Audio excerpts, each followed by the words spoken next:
Global happenings today. We communicate, we analyze global news. Stay tuned. Hello guys, welcome to Global Happenings today. We have a trending news here for you, and the headline of the news reads: Supreme Court reveals why their verdict over Uzodinma and Ihedioha is foolproof.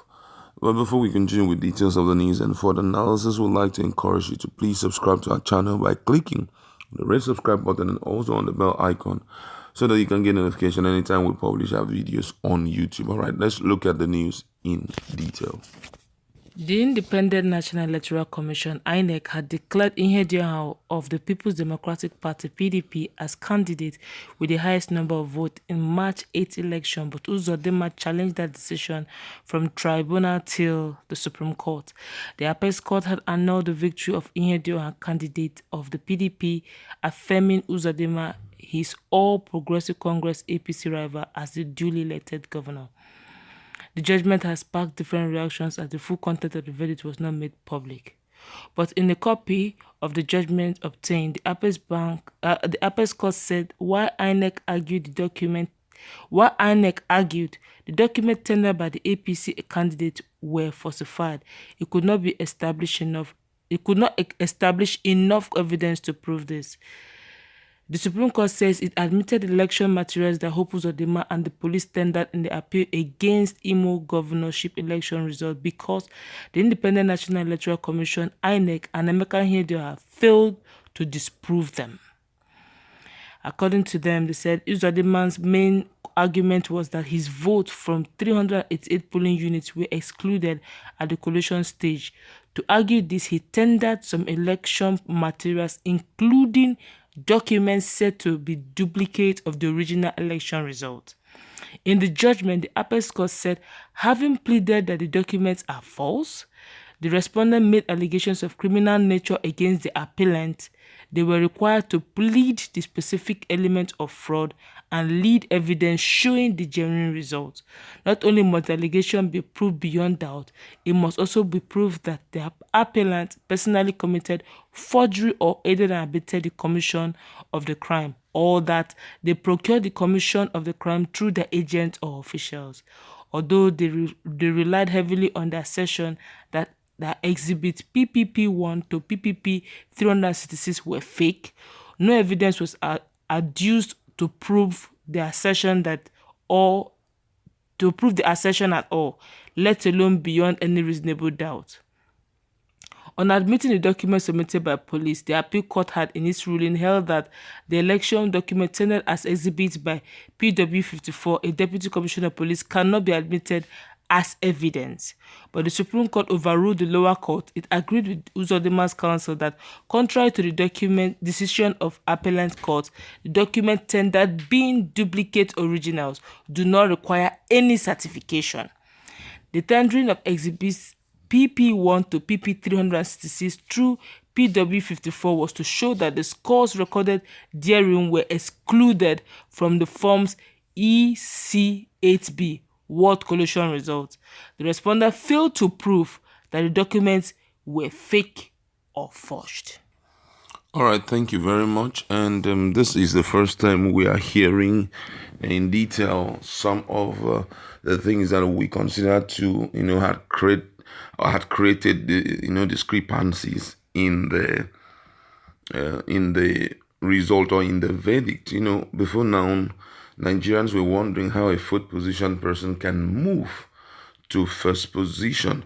But here the Supreme Court is trying to tell Nigerians exactly what actually happened. And we want to look at it in brief. But then before we go ahead, we'd like to read some of the comments of Nigerians in respect to this revelation by the Apex Court. And the first person here says, my take is that INEC deliberately refused to provide strong evidence to prove that the results were fake in order to pave way for the embarrassing judgment by the Supreme Court. The desperation of the Supreme Court to give Imo State back to APC is a pointer to the fact that the North is not ready to relinquish power in 2023. Instead, they are strategizing to form alliance with the Southeast in 2023. They will dangle the carrot of VP to Southeast, who will be willing to take anything to spite the Southwest. The Southwest politicians are not sleeping. They came up with a Motekun in preparation for 2023. The North strategists are aware of the politics behind Omotekun. That's why they are crying foul. There are difficult times ahead. Things are falling apart. No wonder the center cannot hold.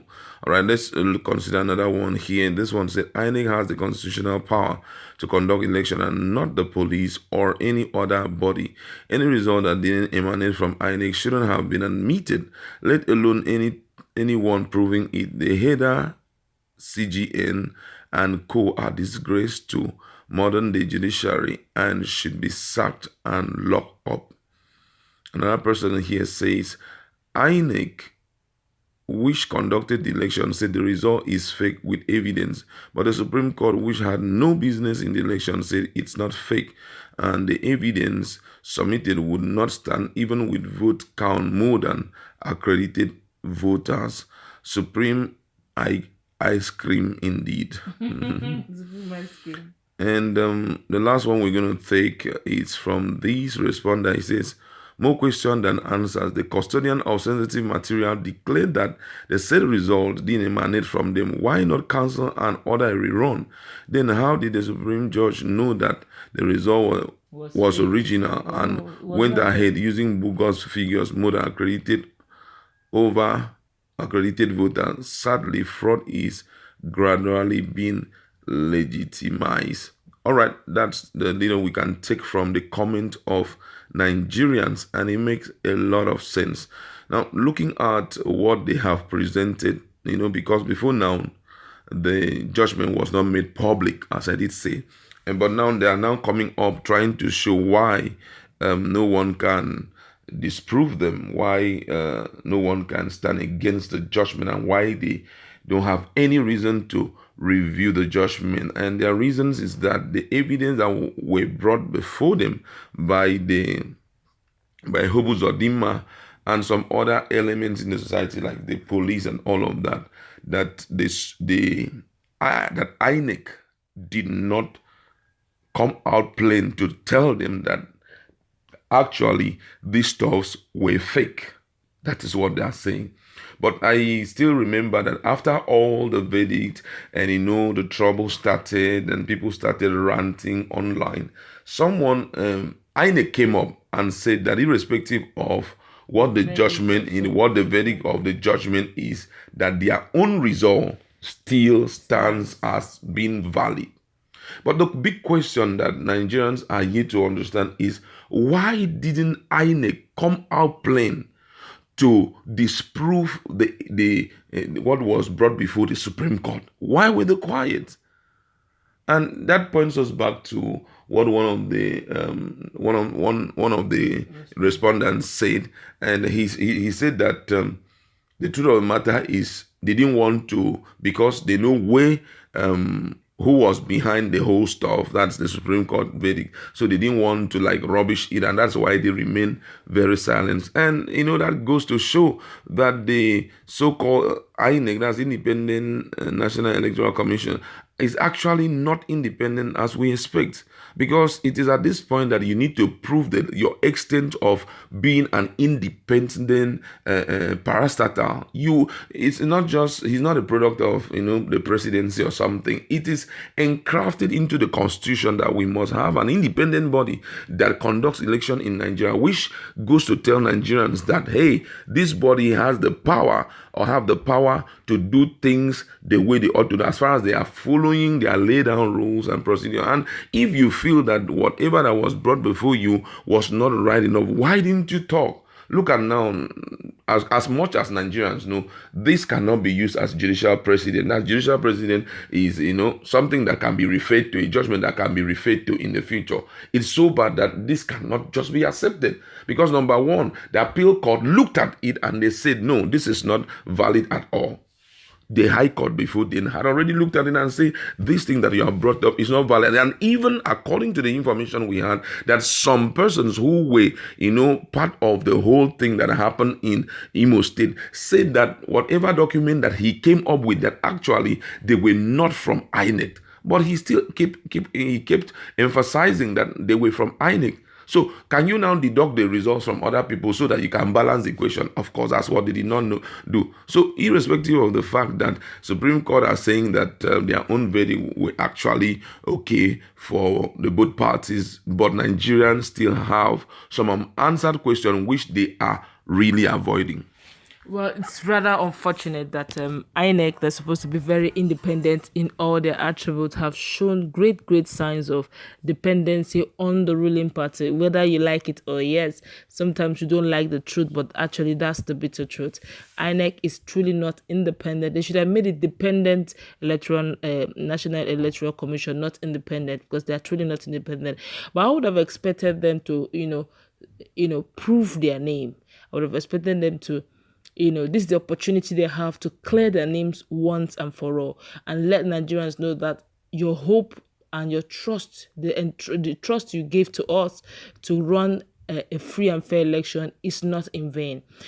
When I started hearing, I think that during the time of Jiga or after Jiga's time, that's the chairman of INEC, I think directly after Jiga's time, when I started hearing inconclusive election, I knew that was the newest trend of manipulating results. By the time you run an election there and then and results counted, where you feel that there's so much chaos, so much battle and warlike situations, you can outrightly cancel it, so that every time there's electoral malpractice, that in fact, you coordinate your boys so that they should not make that place a war zone, because they will cancel that polling unit. So the best bet to do is to organize your boys, your guys, so that everything will be free and fair, and result collated, submitted that same day. That's why you have ad hoc staffs added during that period. But no, we keep hearing things like inconclusive. Inconclusive means opportunity for you to rig, opportunity for you to manipulate. We want to have the biggest, fattest Ghana must go bag of money takes the day, and that's why the electorate vote do not count. And it's rather unfortunate that the opportunity that INEC had to clear their names now once and for all, they didn't, because whether Supreme Court will call it foolproof or not, we can see the discrepancies everywhere. You cannot say the whole if you add the mathematics, it doesn't jive. So who is fooling who? And how can, if INEC were so sure, and since they say that they stand by their verdict, they stand by their collated result, why didn't they speak up then? Why didn't they bring out enough evidence to prove? After all, Supreme Court judges were not there at the collation center. So you can't know what is what. Yes, you can't know what is what. We are the one that collated it with one or two of their persons, and we have the result. If they bring a different result that's different from ours, if you add up, it doesn't jive. That means they are wrong, we are right. Yes. So if at the end of the day you are saying they didn't bring enough evidence, so who is who? If they had brought out the evidence and you said it's not strong enough, then they are not independent. You are not buying their idea. You feel it's not strong enough, whatever reasons it is. And it doesn't make sense, because the whole thing is just putting more confusion than clarity. And this is so sad in a country as big as Nigeria, celebrating by October 1st, we are going to be 60 years. For goodness sake, a 60 years old man should not be confused at this stage. But it's rather saddening. Honestly, both Supreme Court, particularly because if INEC were on top of their job, why would Supreme Court be coming in to change verdicts here and there? If they have concluded elections once and for all, and every party knows that, look, let's be truthful to ourselves, this is the real result, and there are proofs to show, and they are collating it online in real time. People are following. Look at the way the United States used to do theirs. Online real time, everybody is following up. Even here in Nigeria, we follow up. How come we can't do the same? The next thing we just see some people enter one room, then the next thing they give us results. These are the things that causes rigging to take effect. And that's why everybody woke up and said, no, my own is not correct. So, and you see some of the time they beat even their representative on the spot. It's crazy. And this is what you get. Unfortunately, INEC have totally disappointed Nigerians. All right, thank you very much. And this is not a good one for us. All the same, the whole thing is just a proof that we do not have a really experience. Would I call it experience? No, not really experience. But we don't have an independent electoral commission, because if we do, when this guy brought up whatever they brought up, forms from here and there, they would have also brought out their own forms and say, can you compare the results and all of that? So why didn't they do it? Because I think that's the basis of this judgment. This guy came up with some forms, that's election forms, and said this was the one that was brought in, and this was not used. Another one was used. So it was the place of INEC also to bring up their own valid forms and say these were the ones that we collated, and the whole thing would have settled itself. But they kept quiet because they know what they are driving at. All the same, it has happened, and it has happened. It's a lesson for